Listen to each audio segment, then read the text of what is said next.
اعوذ باللہ من الشیطان الرجیم بسم اللہ الرحمن الرحیم رب اشرح لی صدری ویسر لی امری واحلل عقدۃ من لسانی یفقہوا قولی۔ حیات الصحابہ رضی اللہ تعالی عنہم، حصہ اول، دعوت کے باب میں حضرت طفیل بن عمرو دوسی رضی اللہ تعالی عنہ کا اپنی قوم کو دعوت دینا۔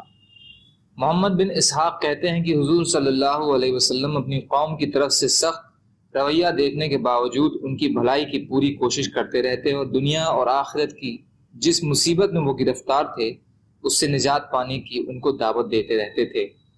جب اللہ تعالیٰ نے قریش سے حضور صلی اللہ علیہ وسلم کی پوری حفاظت فرما دی تو انہوں نے یہ رویہ اختیار کیا کہ لوگوں کو اور باہر سے آنے والے عربوں کو ڈرا کر حضور صلی اللہ علیہ وسلم سے ملنے سے روکتے تھے۔ حضرت طفیل بن عمرو دوسی رضی اللہ تعالی عنہ بیان فرماتے ہیں کہ وہ مکہ گئے اور حضور صلی اللہ علیہ وسلم وہیں تھے۔ حضرت طفیل بہت عزت والے اور بڑے شاعر اور بڑے سمجھدار تھے۔ قریش کے چند آدمی ان کے پاس آئے اور ان سے کہا، اے طفیل، آپ ہمارے شہر میں آئے ہیں، یہ آدمی جو ہمارے بیچ رہتا ہے اس نے ہمیں بڑی مشکلوں میں ڈال دیا ہے، ہماری جماعت میں پھوٹ ڈال دی ہے، اس کی بات تو جادو کی طرح اثر رکھتی ہے، یہ باپ بیٹے میں اور بھائی بھائی میں اور میاں بیوی میں جدائی پیدا کر دیتا ہے۔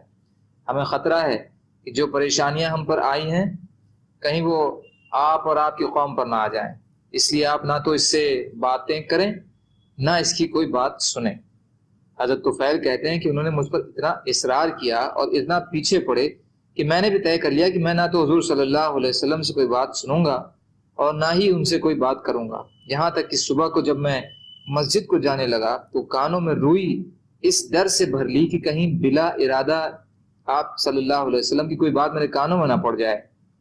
سو میں مسجد میں گیا تو حضور کعبے کے پاس کھڑے ہوئے نماز پڑھ رہے تھے، میں آپ کے قریب کھڑا ہو گیا۔ اس ساری احتیاط کے باوجود اللہ تعالیٰ نے مجھے حضور صلی اللہ علیہ وسلم کی کچھ باتیں سنا ہی دیں، مجھے بہت اچھی لگیں، تو میں نے اپنے دل میں کہا، میری ماں مجھے روئے، میں ایک سمجھدار اور شاعر آدمی ہوں، اچھے اور برے کلام کی پہچان کر لیتا ہوں، اس میں کیا برائی ہے کہ میں ان کی بات سنوں؟ اگر اچھی ہوئی تو قبول کر لوں گا اور اگر بری ہوئی تو چھوڑ دوں گا۔ پھر میں وہاں انتظار میں بیٹھا رہا یہاں تک کہ حضور صلی اللہ علیہ وسلم نماز سے فارغ ہو کر گھر کو تشریف لے گئے۔ میں بھی آپ کے پیچھے پیچھے چل پڑا یہاں تک کہ جب آپ اپنے گھر میں داخل ہو گئے تو میں نے آپ کی خدمت میں حاضر ہو کر کہا، محمد صلی اللہ علیہ وسلم، آپ کی قوم نے مجھ سے ایسے ایسے کہا ہے اور اللہ کی قسم مجھے آپ سے اتنا ڈراتے رہے کہ میں نے اپنے کانوں میں روئیاں اچھی طرح بھر لیں تاکہ آپ کی بات نہ سن سکوں۔ اللہ تعالیٰ نے لیکن مجھے آپ کی بات سنا ہی دی، مجھے بہت اچھا کلام محسوس ہوا، آپ اپنی بات میرے سامنے پیش کریے۔ حضور صلی اللہ علیہ وسلم نے میرے سامنے اسلام کو پیش کیا اور مجھے قرآن پڑھ کر سنایا۔ فرماتے ہیں کہ اللہ کی قسم میں نے اس سے پہلے اس سے زیادہ عمدہ اور اس سے زیادہ انصاف والی بات سنی نہیں تھی، اس لیے کلمہ شہادت پڑھ کر مسلمان ہو گیا۔ اور میں نے عرض کیا، یا نبی اللہ، میری قوم میں میری چلتی ہے، میں ان کے پاس واپس جا کر انہیں اسلام کی دعوت دوں گا۔ آپ اللہ سے میرے لیے دعا کریے کہ اللہ تعالیٰ مجھے ایسی کوئی نشانی دے دیں جس سے مجھے انہیں دعوت دینے میں مدد ملے۔ آپ نے دعا فرمائی کہ اے اللہ، اسی کوئی نشانی عطا فرما دیجئے۔ پھر میں اپنی قوم کی طرف چل پڑا۔ جب میں اس گھاٹی میں پہنچا جہاں سے میں اپنی آبادی والوں کو نظر آنے لگا تو میرے دونوں آنکھوں کے بیچ چراغ کے جیسا ایک چمکتا ہوا نور ظاہر ہوا۔ میں نے دعا مانگی، یا اللہ، اس نور کو میرے چہرے کے علاوہ کسی اور جگہ ظاہر کر دیجئے، کیونکہ مجھے خطرہ ہے کہ میری قوم والے آنکھوں کے بیچ نور کو دیکھ کر یہ سمجھیں کہ ان کے دین کو چھوڑنے کی وجہ سے میرا چہرہ بدل گیا ہے، اس لیے یہ نور بدل کر میرے کوڑے کے سرے پر آ گیا۔ جب میں گھاٹی سے آبادی کی طرف اتر رہا تھا تو آبادی والوں کو میرے کوڑے کا یہ نور لٹکے ہوئے قندیل کی طرح نظر آ رہا تھا جسے وہ ایک دوسرے کو دکھا رہے تھے، یہاں تک کہ میں ان کے پاس پہنچ گیا۔ جب میں سواری سے اترا تو میرے والد آئے جو کہ بہت بوڑھے ہو چکے تھے۔ میں نے ان سے کہا، ابا جان، مجھ سے دور رہیے، آپ کا مجھ سے کوئی تعلق نہیں اور نہ میرا آپ سے کوئی تعلق ہے۔ انہوں نے کہا، میرے بیٹے کیوں؟ میں نے کہا، کیونکہ میں مسلمان ہو گیا ہوں اور محمد صلی اللہ علیہ وسلم کا دین اختیار کر چکا ہوں۔ میرے والد نے کہا، میرا دین بھی وہی ہے جو تمہارا دین ہے۔ پھر انہوں نے غسل کیا، اپنے کپڑے پاک کیے، پھر میرے پاس آئے، میں نے ان پر اسلام پیش کیا، وہ اسلام میں داخل ہو گئے۔ پھر میری بیوی نے میرے پاس آئی، میں نے اس سے کہا دور ہٹ جاؤ، میرا تم سے کوئی تعلق نہیں، نہ تمہارا مجھ سے کوئی تعلق ہے۔ اور پھر میں نے کہا، اس نے کہا کیوں؟ میرے ماں باپ آپ پر قربان ہو۔ میں نے کہا اسلام کی وجہ سے میرے اور تیرے بیچ جدائی ہو گئی ہے، تو وہ بھی مسلمان ہو گئی۔ پھر میں اپنے قبیلہ دوست کی اسلام کی دعوت دیتا رہا، لیکن وہ انکار کرتے رہے اور انہوں نے بہت دیر کر دی۔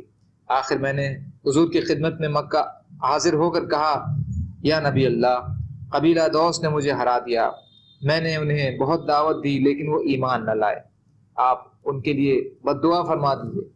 آپ نے بجائے بد دعا کرنے کے ان کے لیے دعا فرمائی اور کہا کہ اے اللہ دوست کو ہدایت دے دیجیے، اور مجھ سے فرمایا اپنی قوم میں واپس جاؤ، ان کو دعوت دیتے رہو لیکن ان کے ساتھ نرمی سے پیش آنا۔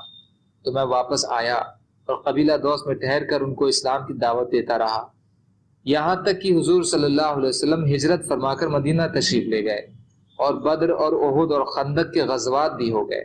پھر میں اپنی قوم کے مسلمانوں کے ساتھ لے کر حضور صلی اللہ علیہ وسلم کی خدمت میں آیا۔ اس وقت حضور صلی اللہ علیہ وسلم خیبر گئے ہوئے تھے۔ میں دوست کے 70 یا 80 گھرانوں کو لے کر مدینہ پہنچا۔ یہ حدیث دلائل پیج 78، بدایہ حصہ 3 پیج نمبر 100، حسابہ حصہ 2 پیج نمبر 225، ابن سعد حصہ 4 پیج نمبر 237 پر ہے۔ حضرت ابن عباس رضی اللہ تعالی عنہ حضرت طفیل بن عمرو رضی اللہ عنہ کے اسلام لانے اور ان کے والد اور بیوی اور اپنی قوم کو دعوت دینے اور ان کے مکہ آنے کے قصے کو تفصیل سے ذکر کرتے ہیں، جس میں یہ اضافہ بھی ہے کہ ان کو حضور صلی اللہ علیہ وسلم نے ذوالقفین بت کے جلانے کے لیے بھیجا تھا، اور یہ یمامہ بھی گئے تھے۔ اس بارے میں انہوں نے خواب بھی دیکھا تھا کہ جنگ یمامہ میں وہ شہید ہو گئے تھے۔ استیاب حصہ 2 پیج نمبر 232۔ سبحان اللہ و بحمدہ، سبحانک اللہم و بحمدک، اشہد ان لا الہ الا انت، استغفرک و اتوب الیک۔ سبحان ربک رب العزۃ عما یصفون، وسلام علی المرسلین، والحمد للہ رب العالمین، برحمتک یا ارحم الراحمین، لا الہ الا اللہ، محمد رسول اللہ۔